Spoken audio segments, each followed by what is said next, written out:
Welcome to the 2023 PDGA Masters Disc Golf World Championships from beautiful Flagstaff, Arizona.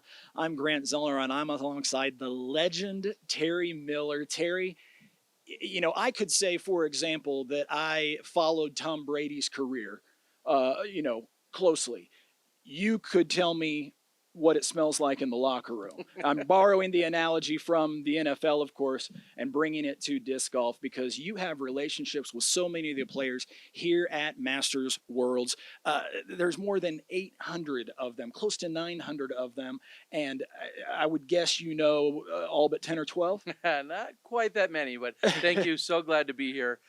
I've attended nearly 40 World Championships, and I'm fortunate enough that I have gotten to know these people. I've played against, these are my people. I'm of this age group, and I have, of course, stepped aside to do a lot more media in the last few years.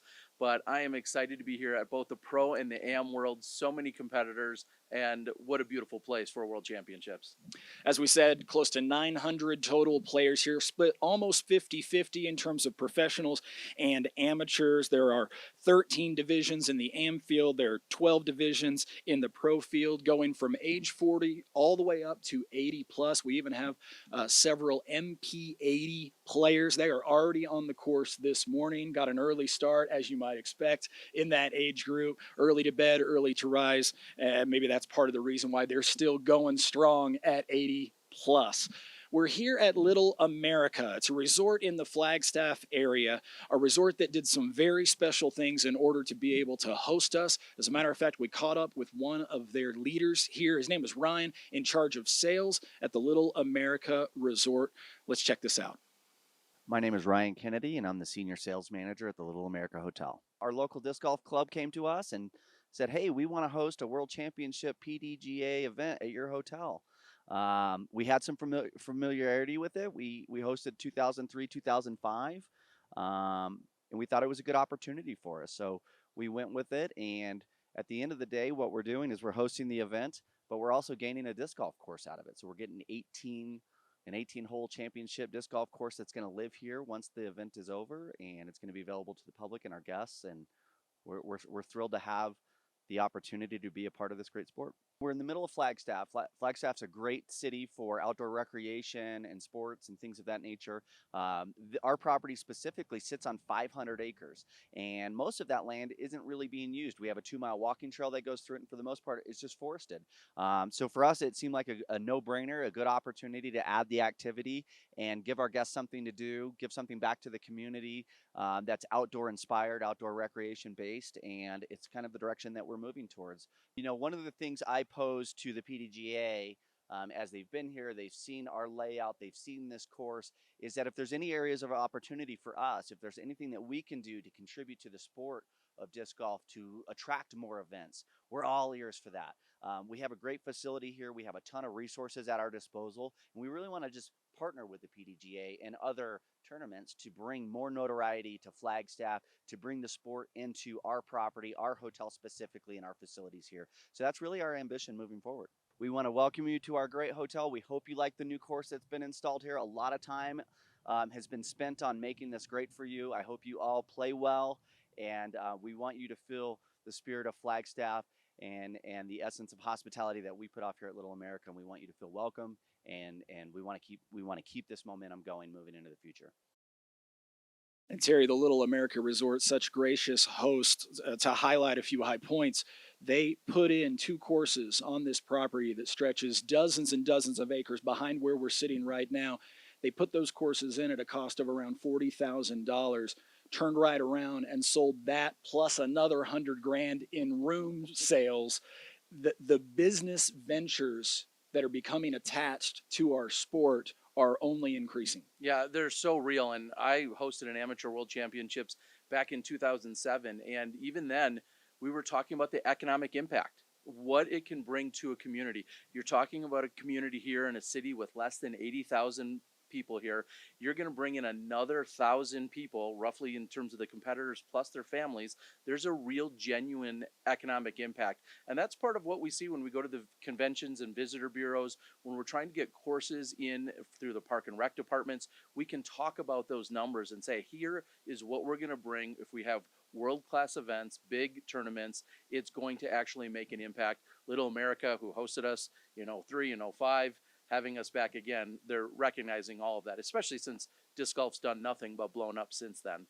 And there are half a dozen courses across the Flagstaff area in use this week at this championship. So other hotels, all kinds of restaurants in town also benefiting from the impact of having 900 players and their families and support staff and volunteers, some of whom come from all across the country and the world just to volunteer at this event. The impact is humongous.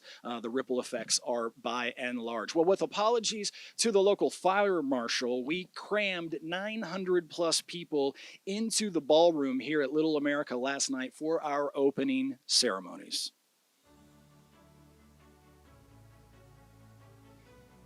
The opening ceremonies packed with people.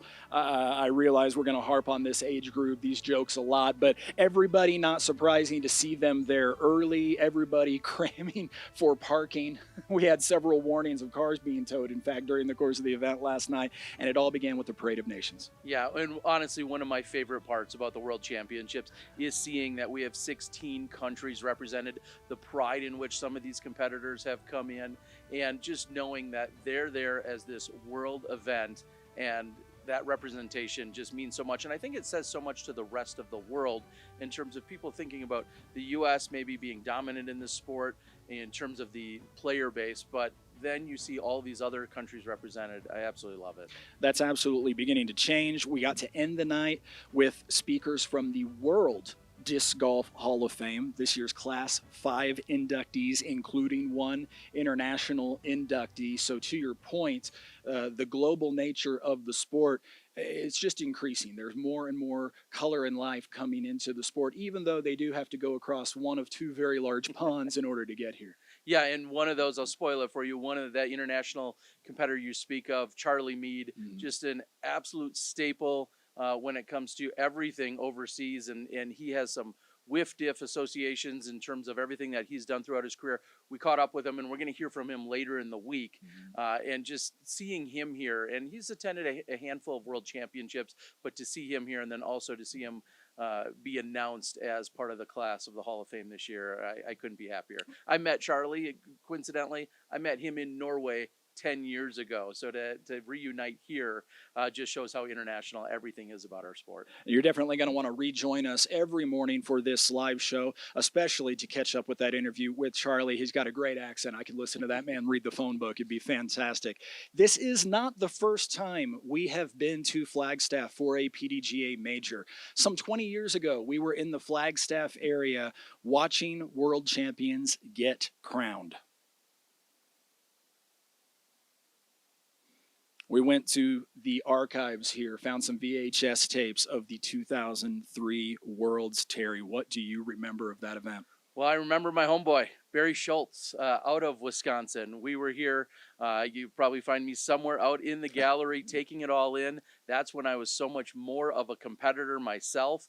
In fact, I had one of my best finishes here, but seeing Barry win what went on to be his first of 2 world titles. Obviously, we watched Kenny throughout his dominant years and then saw a few other competitors come up and challenge him. But for Barry to take it down, I think we had 12 or 14 people from Wisconsin.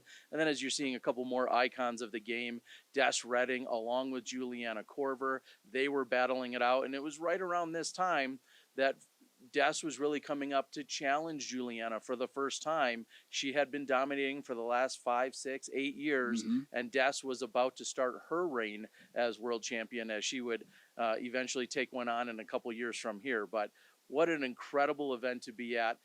It brings back so many memories to be here in 2003. That is really truly part of the reason why I wanted to make sure that I returned to be here part of it this week is Flagstaff. I said if I ever moved out of Wisconsin and wanted to go somewhere else to possibly live, Flagstaff was on a very short list of places to be because it's just that beautiful here.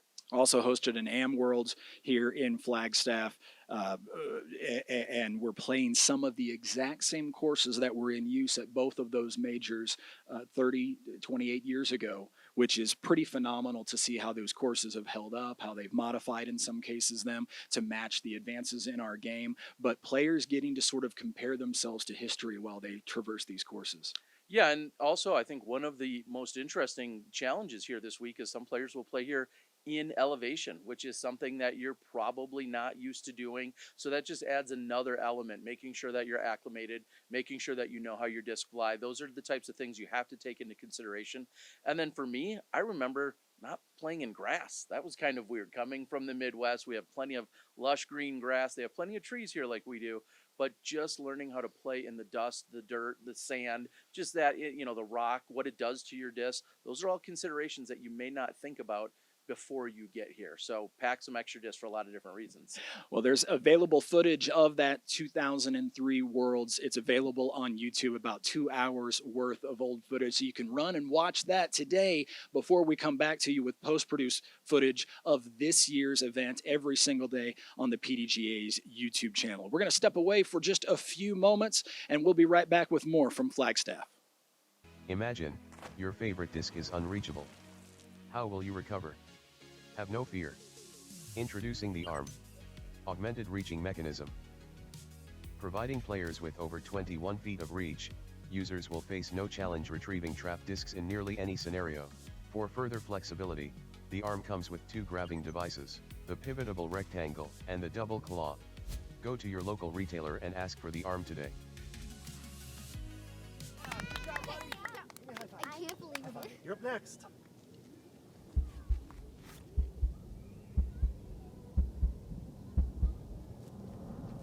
Stay turning. Uh-oh. Oh, no. Ooh. Wow. Alan, inbounds. That's exactly. Unbelievable.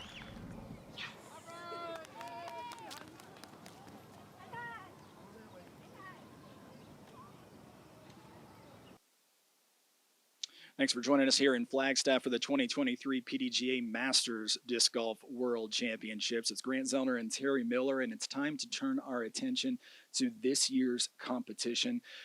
But in order to do that, we've got to see who has been in contention over the past few years, because we expect some of the same players to be in the hunt this year in Flagstaff. We're going to look back at last year's Worlds, contested in Peoria, Illinois.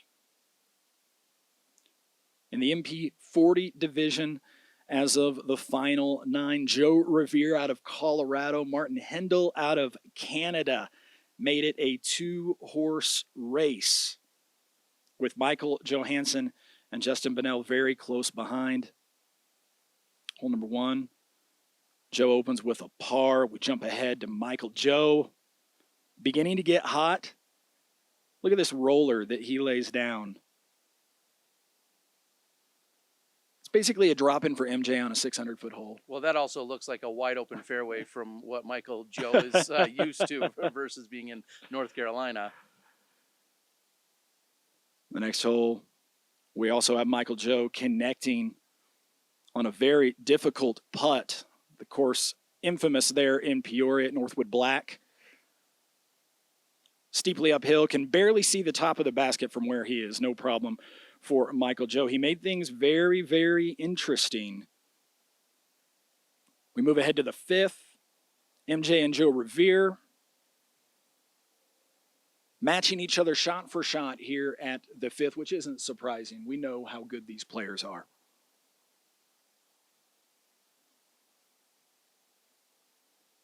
Moving ahead to Martin Hendel, making a late push to be a part of the conversation. He'd been in contention all the long week there in Peoria because of shots like this.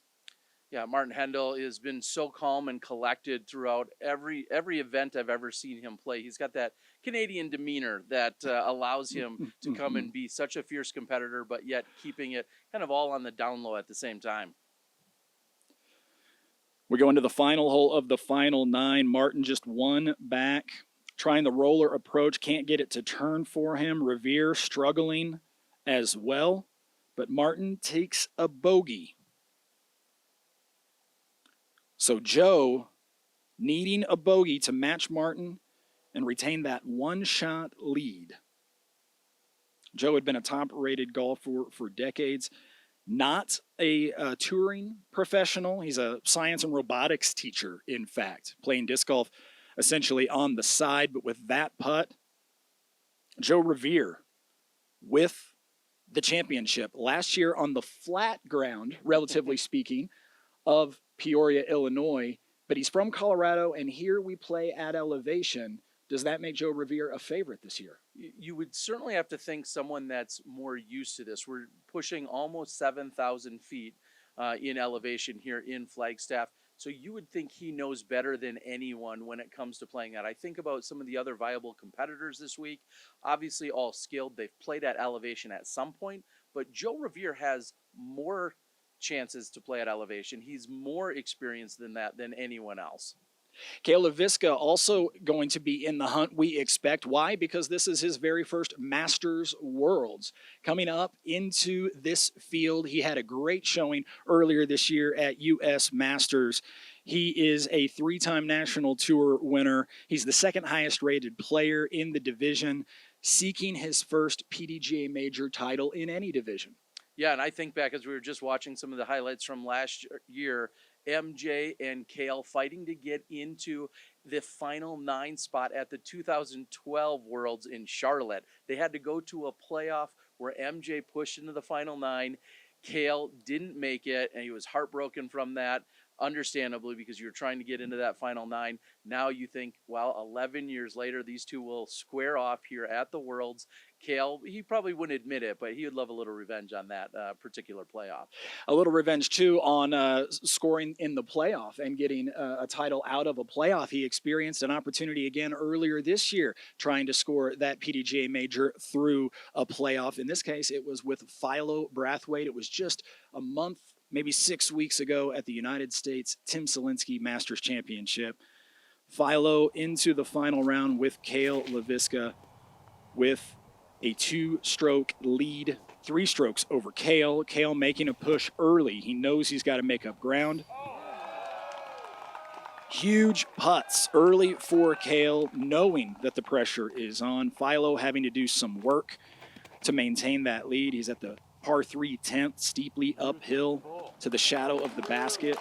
That's what Philo had to do every single hole of this final round.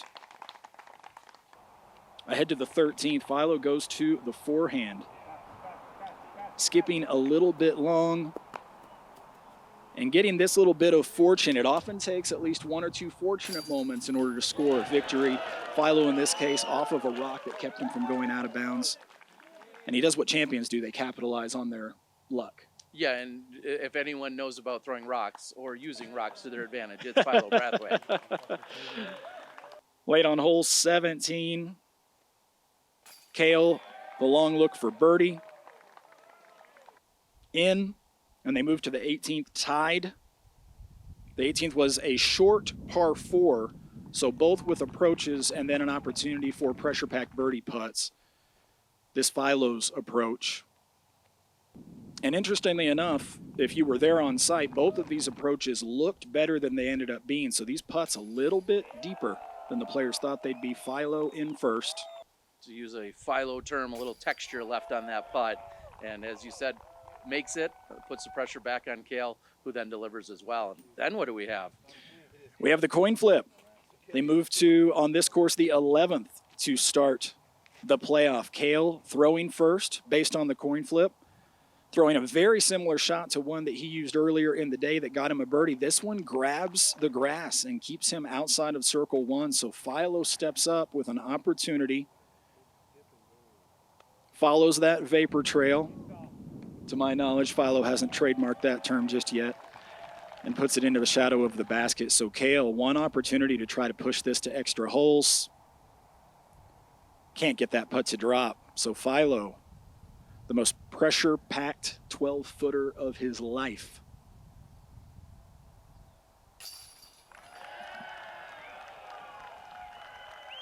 So Philo in for the major championship, the first of his career. Kale very, very close.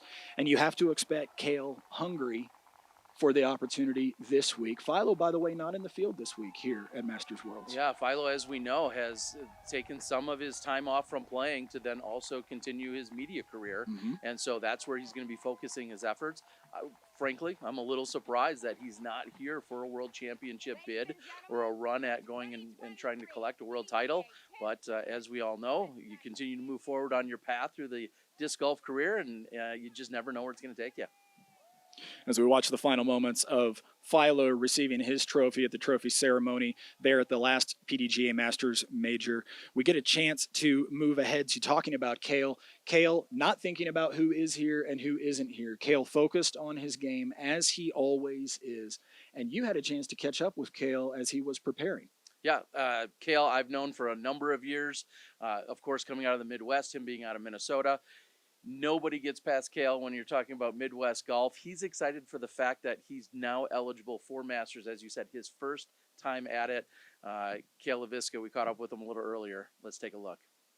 This is Hayden Henry with the PDGA here in Flagstaff, Arizona for the 2023 PDGA Masters World Championship. Catching up with Kale Leviska. Kale, the sun is shining in Flagstaff.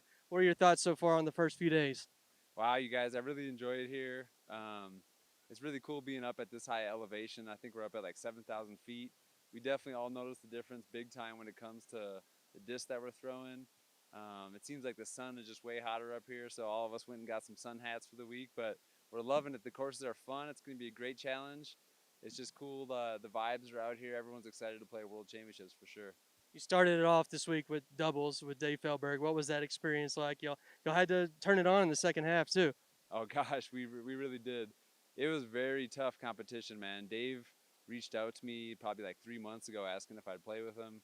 I was a little bit skeptical just because I was kind of just coming in to play the event, but he talked me into it, and I was glad I did because we went out and had so much fun. I've been playing with Feldberg for almost 20 years now, so it was really cool to be on his team, and then to kind of be battling with him all week in a World Championships like the old days. It'll be fun. You talked a little bit about the vibe out here. Obviously, your first Masters World. So break that down a little bit. I mean, there's history, everywhere in this entire field. So what's that been like? The best way to describe it, I think, is it feels like the old World Championships that I used to play in like the mid 2000s up until 2011, 2012. Now when you go to like the Pro Worlds, it's just everyone's only just hungry for the competition, which is great, but this has got more of like a disc golf community kind of feel to it, like it did like back in the day when we used to play. So I've really been enjoying it. It's been cool to see a bunch of faces that I haven't seen in many, many years. And I came with a couple of my buddies from Minnesota who we all started playing together, and now we all hit the Masters age. So we've been talking about doing this for a couple of years, and now it's fun that it's finally here. All right. How's the game feeling right now? What's it going to take to come out on top this week? The game's feeling really strong. I'm coming off of running the Preserve Championship last week, which is like so much work and so much effort, a ton of stress on me and my team and stuff. So coming here and being able to just play disc golf with my friends, I feel like it's really like a load off. So I'm gonna be playing like pressure free, just having fun. Game feels strong. It's gonna be a long event in this heat, so I'm just trying to stay hydrated and take it one hole at a time and play strong. I know we got a very strong Masters field, a bunch of guys that I've been playing with for decades, so I look forward to competing with these guys. It's going to be a great week. That's Kale Leviska making his Masters Worlds debut here in Flagstaff. Imagine, your favorite disc is unreachable. How will you recover? Have no fear. Introducing the ARM, Augmented Reaching Mechanism. Providing players with over 21 feet of reach, users will face no challenge retrieving trapped discs in nearly any scenario. For further flexibility, the ARM comes with 2 grabbing devices, the pivotable rectangle and the double claw. Go to your local retailer and ask for the ARM today. Whole 18 worlds down by 1. It's gotta go in.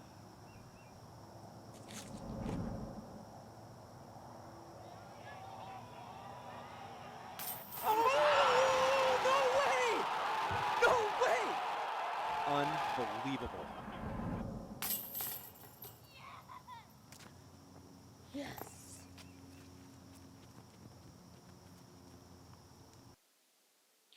Welcome back to Flagstaff. Grant Zellner and Terry Miller previewing now the FP40 division at this PDGA Masters World Championships. We expect to see some familiar,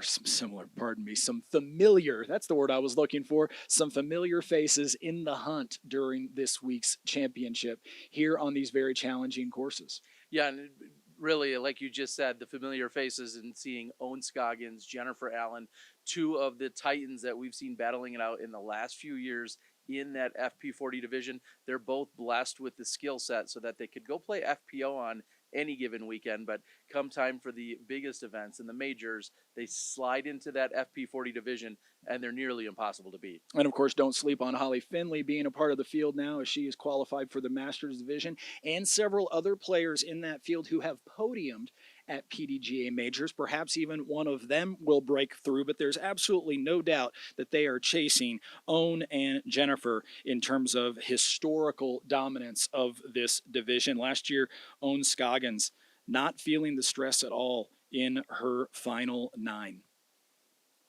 We see Owen there receiving her trophy from PDGA officials. That was also contested in Peoria last year. Great to see Owen out there dominating, doing what she does best, which is picking apart courses. Then you've got Jennifer and the power game.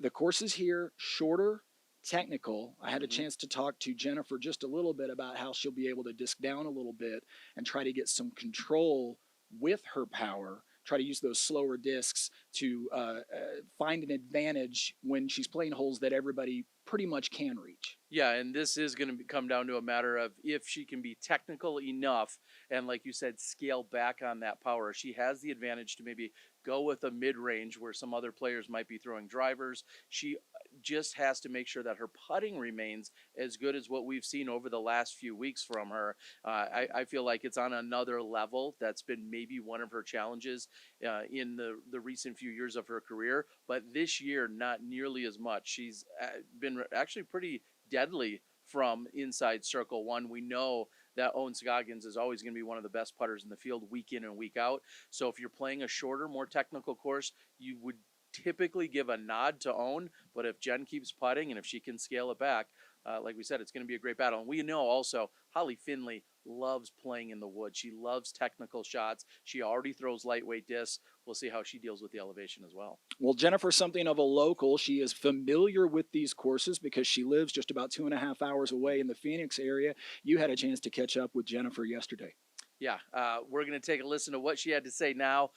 Very insightful from Jen Allen. Hello, everyone. Terry Miller checking in from Little America in Flagstaff, Arizona. I'm joined by Jennifer Allen. Jen, World Championships, it's always a special week for everyone, including yourself. How are you feeling out here this week? Good. It's definitely different than what we've been playing the last few weeks out on the Disc Golf Pro Tour. So totally different bag besides elevation, which I changed my entire bag. So dialing in brand new disc and then a lot shorter technical shots that we haven't been playing. So it is a little different, but it's excited to kind of be home. So that's fun. Yeah, we're about 2 hours north here in Flagstaff as opposed to where you live. Talk a little bit, explain to everyone what that means in terms of the stability of the disc and if that to you means, is it lighter disc or is it less stable disc or a little bit of both? Definitely a little bit of both. I am throwing my daughter's like 158 Starlight Turn. I put in a Blizzard Boss of I think either my daughter's or son's. And so definitely a lot of lighter and under stable plastic. Now, you've had an incredible year this year. You're playing some of the best golf we've ever seen. What are some of the expectations? What are some of the feels that you have coming into a week like this? The courses, honestly, sadly, in my part, they don't really set up for my skills to really attack and to be dominant on it because there are a lot of forehand, short technical shots. So I'm going to have to be touchy with my putter I'm actually throwing Haley King's new con on a lot of holes. I literally just put it in the bag on Monday. So I'm going to try to actually set my expectations low. I'm going to focus on trying to make good putts and just accurate drives where I can have the opportunity for birdies. But I'd love to win my first world title in my new home state. But I also don't want to put those expectations. It's a great group. The Masters vibe is always fun. So I hope we can just all be out here and have a good time this week. Well, as you said, want to tamper those expectations, but definitely one of the favorites to do well or win out here, which is very exciting. We wish you the best of luck. Thank you. Final question is, preparations. People have to deal with things like the heat. You just talked about the elevation. What's a pro tip out here for how everyone can stay safe and have a good, safe week out here in Arizona? I would definitely say drink lots and lots of water. I was actually shocked. I thought it would feel a lot hotter up here. I am getting a little bit of sun that I didn't expect because we are so high up. But just rest, drink lots of water, easy on the alcohol. All right, that's a pro tip from Jennifer Allen. We wish her the best of luck this week. That's all from here at Little America. We'll be right back to wrap up this preview show for the 2023 PDGA Masters Disc Golf World Championships with some important information on how you can follow along. Stay tuned.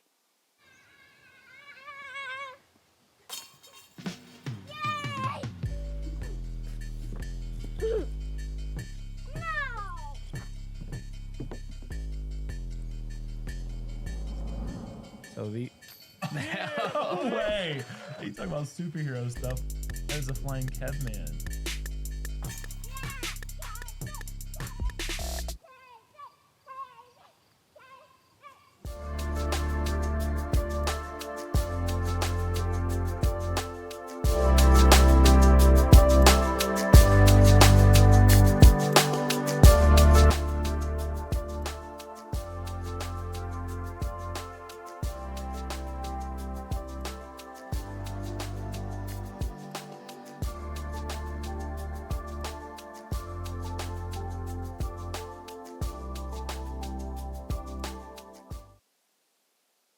Wrapping things up here from our preview show, the morning of day number 1 here at the 2023 PDGA Masters World Championships. And everybody has a question, Terry. How do I follow along with some of my favorite players in contention? Well, there are loads of opportunities for post-produced coverage right here on the PDGA's YouTube channel. Gatekeeper Media joining us to cover the MP40 division. Yeah, and with that, you're going to see Joe Revere, of course, your champion, looking to defend, along with David Felberg, Tony Farrow coming out of Switzerland, and Martin Hendel, as we saw, runner-up out of Canada last year. In the FP40 division, Ace Run Pro providing the coverage, and our feature card on day number 1, including some of the heavy hitters we've already talked about. Yeah, some people you may expect, along with some additional international flavor. We have Owen Scoggins, Sandy Hendel, Katka Badova, and Carrie Taku. Sky Heiser Productions giving us coverage of our MP50 division on day number 1. We've got a pretty cool feature card for you, some players that you need to know about because they're pretty historical. They certainly are. Brian Schweberger, he has more wins than anyone else in PDGA history right now. Well, he's trying to get the biggest win of his career to try and take it down. He's going up against the PDGA's own Steve Boylan out here, Jay Yeti Redding, and Robert Bainbridge. And that, honestly, may be one of the best battles we're going to see throughout this entire week. Guaranteed you'll be slow-mowing that MP50 coverage when Yeti steps up to a putt to see just how he does, what he does. Plus, you might get a Yeti yell here and there during the course of the event, which is always fun to see. We'll be back every single day this week to talk about the previous day's action and to preview the upcoming action round by round. We'll let you know what you might have missed or what you might not have been able to see, but we'll be there taking notes, and we'll bring you all of the action right here on the PDGA's YouTube channels. Of course, you can also follow along on social media for updates throughout the day. We appreciate you joining us. For Terry Miller, I'm Grant Zellner. We'll be back later on this week from Flagstaff. It's the 2023 PDGA Masters Disc Golf World Championships.